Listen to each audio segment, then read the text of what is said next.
Y estábamos reflexionando en este verso precisamente, donde el apóstol Pablo, él se había, digámoslo de esta manera, como apropiado del evangelio, estaba disfrutando, estaba viviendo el evangelio, a tal punto de que él se sentía copartícipe del evangelio.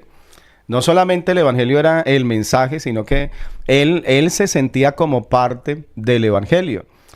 Y claro, todo esto lo está hablando él en el contexto de lo que viene diciendo, de la disciplina que ha tenido él, de las decisiones que ha tomado él por causa del evangelio.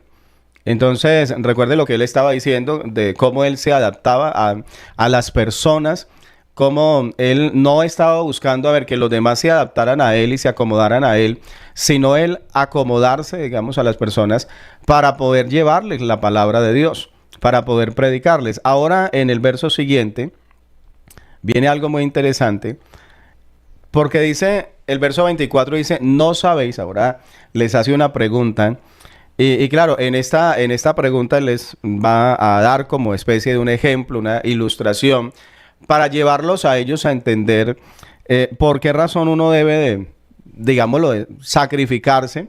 Recuerde lo que decíamos de renunciar muchas veces a nuestros propios derechos con tal de que eso sea de bendición para otro, con tal de que eso ayude a otro a acercarse a Dios.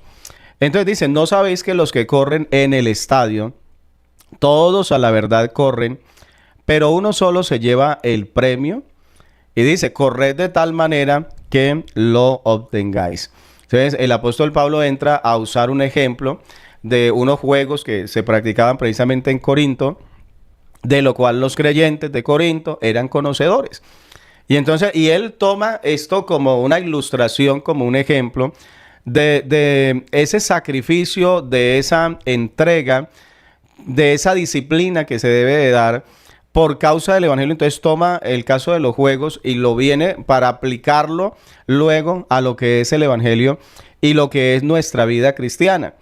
Entonces, cuando dice la palabra, dice, ¿no sabéis que los que corren en el estadio, todos a la verdad corren? Era algo que, de lo cual ellos eran testigos. Ellos sabían que muchos entraban en estas carreras, en estas competencias. Muchas personas entraban. Y por eso dice, todos a la verdad corren. Hay muchos que están corriendo, hay muchos que entran y digámoslo, están participando. Sin embargo, luego tiene que decir, pero uno solo se lleva el premio. Si esto nosotros lo aplicamos a la vida cristiana, yo creo que es muy claro de que muchas personas se inician en la vida cristiana. Muchas personas en algún momento toman la decisión de entregarse al Señor. Son muchos los que a veces vemos incluso que llegan hasta el bautismo o que incluso han recibido el Espíritu Santo. Estos días escuchaba una frase muy dolorosa, pero muy cierta, de un predicador que decía, en el infierno van a haber muchos que hasta recibieron el Espíritu Santo y hasta hablaron en lenguas. Y no digo que el problema haya sido el recibir el Espíritu Santo, el haber hablado en lenguas. No, contrario totalmente. Más bien lo que estoy diciendo es que hay personas que aunque tuvieron la oportunidad, que lo tuvieron todo, que tuvieron los recursos, que tuvieron la forma, que tuvieron el respaldo de parte de Dios, pero aún así van a terminar perdidos. Y yo pensaba en esa imagen de una persona allá en la condenación, sabiendo que se perdió, pero recordando que él había sido lleno del Espíritu Santo. Recordando de que en algún momento él había estado en la iglesia, o de pronto hasta recordando que en algún momento hasta descendió a las aguas del bautismo y que sobre él se invocó el nombre que es sobre todo nombre.